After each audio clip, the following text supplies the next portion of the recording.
with what's happening at work show. Let's get ready for our topic today, how to support good mental health at work. And we're going to delve into emotional wellness and what that means. Let's get started.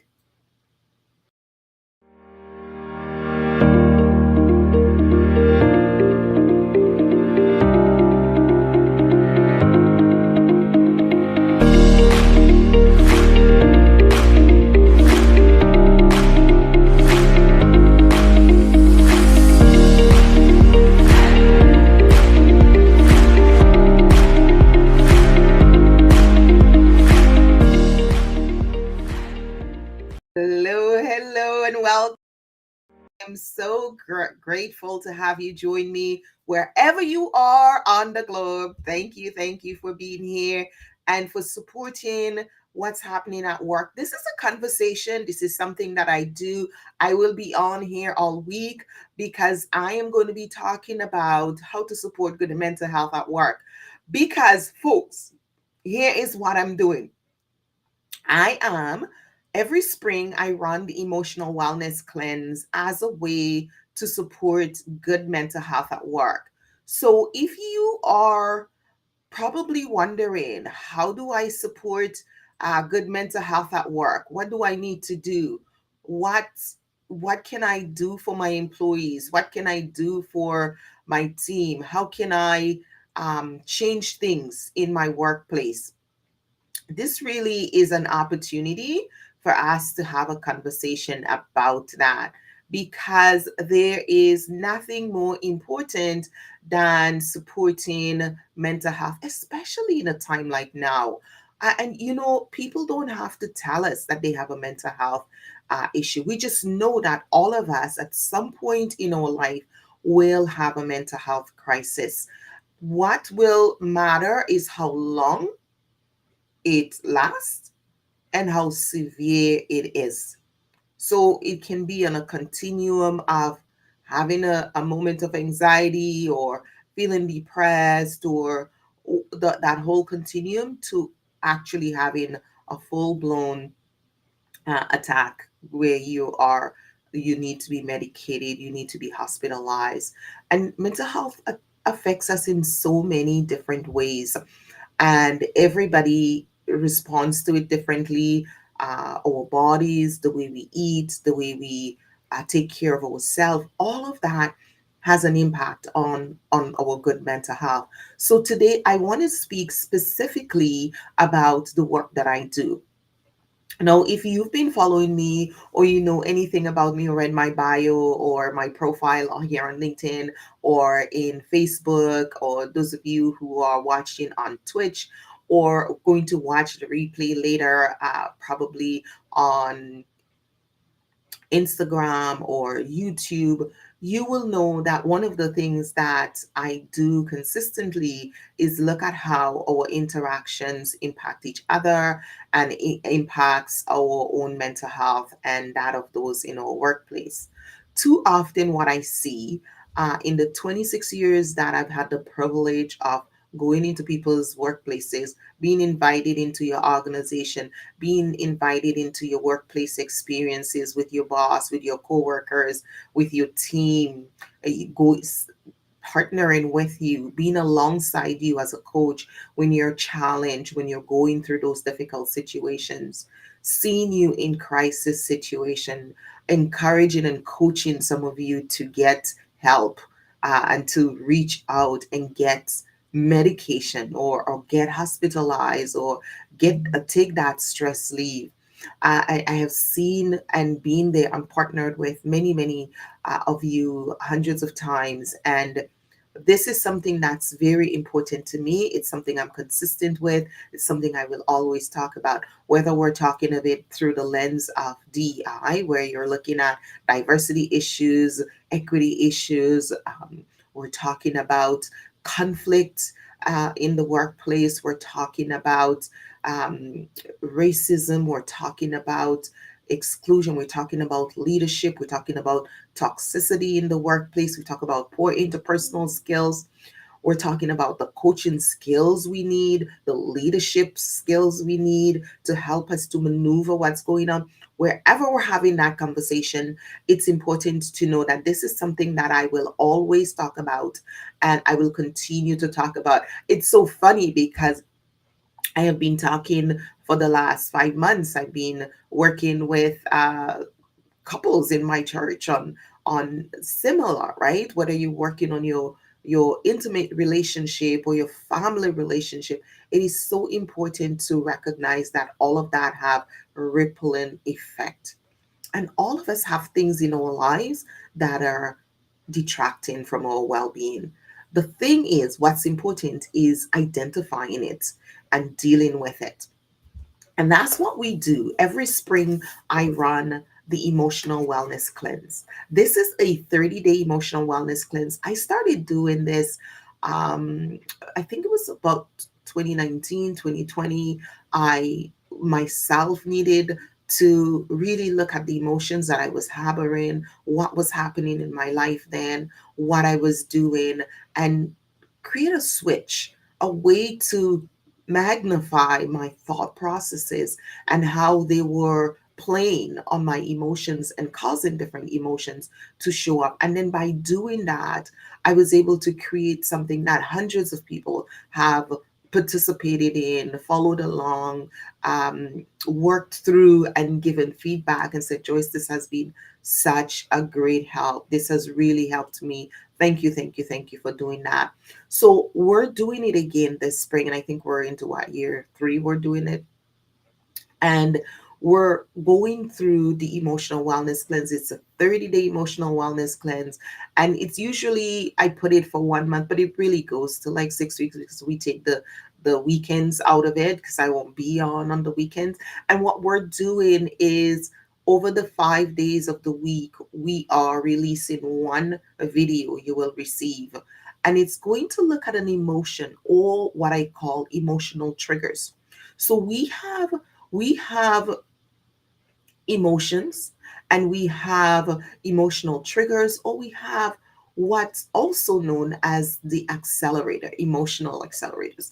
So there are certain things that will accelerate our emotions, trigger our emotions, move us deeper into emotional quagmire. And it's important that we recognize what those are and we listen to the self talk that we're having and be able to pull ourselves back so we don't get stuck in that negative emotional trap that often propels us to anger, self-hate, resentment, um, furthers conflict and deepens conflict.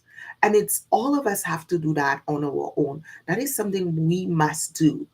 It doesn't matter what environment you're in or what people around you are doing, you have a responsibility to own your behavior, own what you're doing, own how you're feeling about it, and your choices you're making after that. And that's important. That is the hardest thing. All of us have to learn that. And so this year, as we go for the emotional wellness cleanse, we're looking at ways to identify those emotions. Because what we've learned is that those emotions, when we keep our emotions healthy and well, we're able to support good mental health. Interestingly, what happens is everything in life impacts our emotions. We're happy, we're sad, we're joyful, we're elated, we're celebrating our friends, our family, we're we're doing things, we're traveling, we're seeing good things, we're enjoying a movie, life is about experiencing emotions. It is not about becoming our emotions. And one of the things that I teach in the emotional wellness cleanse over, and I will be reinforcing as we go through the emotional wellness cleanse, is how easy we've been socialized to become our emotions, not to experience our emotions. So we become so entwined into emotions that we lose ourselves and our ability to reflect on our emotions and say, I am really enjoying this emotion. And when I experience this emotion, it makes me a better person or it detracts from who I want to be. Because that's where the growth mindset comes in. That's where you see, do I have a fixed mindset or do I have a growth mindset? Because in the fixed mindset, we believe that if something we've done is bad or we failed at something, we become, our whole identity becomes failure. We we embody that failure or that negativity. Whereas a growth mindset helps us to recognize, experience that emotion, and still maintain our identity of who we are, recognizing that this emotion will pass. It's transient. None of us stay happy and elated all the time. None of us stay joyful all the time or sorrowful all the time. We're so well created as humans that we have these range of emotions that we can experience with our intimate partners, our children, our friends, our family, even someone in the grocery store. We have so many ranges of emotion that we've been blessed to have as humans, to experience this world and each other. And it's so important for us to recognize that that also comes with a responsibility to manage those emotions, to recognize them, to value them, to not abuse ourselves or others as a result of our ability to experience emotions. And that's what we've learned. We've learned that as a society, that you are how you feel.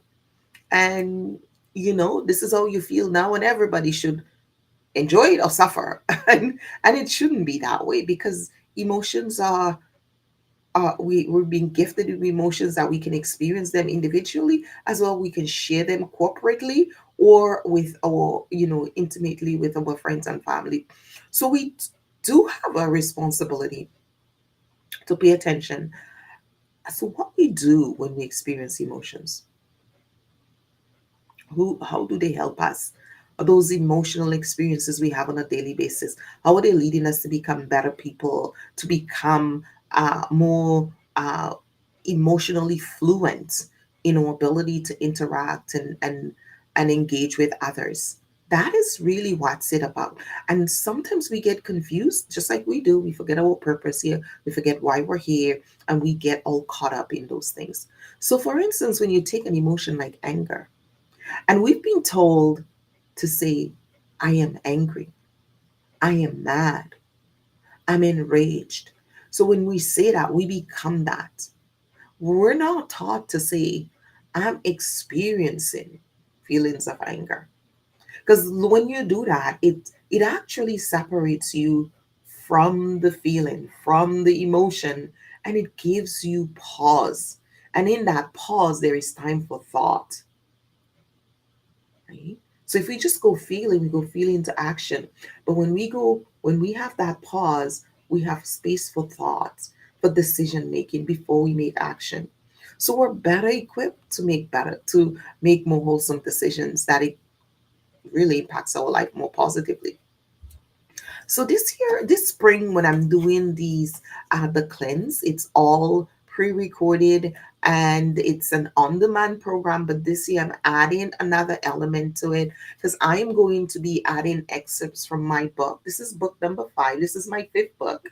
It talks about hurt, upset, angry, frustrated, and it shows us surprising ways to understand your conflicts, right? So to understand and deal with your conflicts or challenges, whatever they may be. So I will be adding additional elements in the program, over the 30 days, that actually helps us to start looking. There are 20 chapters in this book. And through this process, we won't go through all 20, because we already have the Emotional Wellness Cleanse program. We've had many, many people gone through it. But what I'm adding this year is the ability to come in and have a coaching session around the emotions and how we're experiencing them, and whether we're feeling hurt, upset, anger, frustration, or elation, or joy, or happiness. Be able to recognize those emotions, be grateful for them, but then be able to use them to elevate our lives, to elevate our relation and our relational experiences, because that's what it's all about. And too often we get sidetracked and forget what our purpose is, why we're here, and why we're meant to be here, and what we're meant to do, and what we're called to do. So I wanted to come on here, and what I will be doing over the course of the week is I'll be sharing different elements of the emotional wellness cleanse and encouraging you to join us. Sign up. The link is in the show feed. It's also there is also a QR code that I'm going to put up here, that you can actually scan this QR code and find the course, the emotional wellness cleanse. This will take you directly to the page. You can read a little bit more and how to participate in the emotional wellness cleanse. One of the things that I'll be doing with the cleanse this year is every week, after every 5 days, I will come on and do a live coaching session where we delve deeper into the book. We talk about the emotions that we came to awareness, that we did a little bit of work on, because those videos are me micro learning, and they come into your mailbox every day. So you don't have to go anywhere or do anything besides open your email every day, and you will receive the videos that come once you register and sign up for the course. You will automatically get those, and then you will be able to start with us on April 1st when we start this cleanse, and we'll all go through it together. I'm actually looking forward to going through it again, because I learn something every time I do it, every time I listen to those videos, every time I look at the worksheet. And then most importantly, I haven't read this book for a while. This is, I know it's my book, but I still read it. Because there's so many nuggets in here. And sometimes we forget. We forget what's good for us. We forget what's working well. And we get back into habit and into cycles. And this is a great way to bring us back and to say, what do I need to be working on? And together, and there is that community feel, right? When we're all working on this together, we're all working to cleanse our emotions, because we know when our emotions get clogged up, we're not able to see as well. We're not able to think. We're not able to experience each other because we're so clogged up. It's almost like being constipated, right? We cleanse our faces, we cleanse our colons, we go and do our nails, we cleanse all these parts of us, we go exfoliate. But our emotions, that is such a intricate part of who we are, we tend to ignore those feelings and think that they magically disappear, but they don't. They're part of us, and we need to cleanse those emotional baggage so we can make room for professional success, for personal success, for good, healthy relationships, to be able to agree and disagree without negative emotions, to be able to share our thoughts in a meaningful way without grudge and anger and resentment. So that is what I want us to do as you join us for the emotional wellness cleanse. Think about that. I'll be sharing little tidbits, as I said, all week, so we can all learn. And of course, you can join us for the emotional wellness cleanse starting April 1st. Click this QR code, sign up, get the link, and join us, because we need to do the things that are necessary to support good mental health. If we don't, we're making ourselves, we're putting ourselves at risk. So this is Joyce Edison. Thank you so much for being here. And if you're watching the replay of the show, again, my name is Joyce Edison, and it's been a pleasure uh, being able to just share what's on my heart with you and share some of the teachings that we are bringing into our work with clients that we work with, and many people like you, professionals like you, leaders like you, employees like yourself, who are seeking support from us. And basically, what I do is I bring some of the tools that I share with my clients into this show, so you get to be part of it as part of my network. Joyce Edison here. You stay well, work well, and play well. That's my goal for you. And I will see you on the next episode.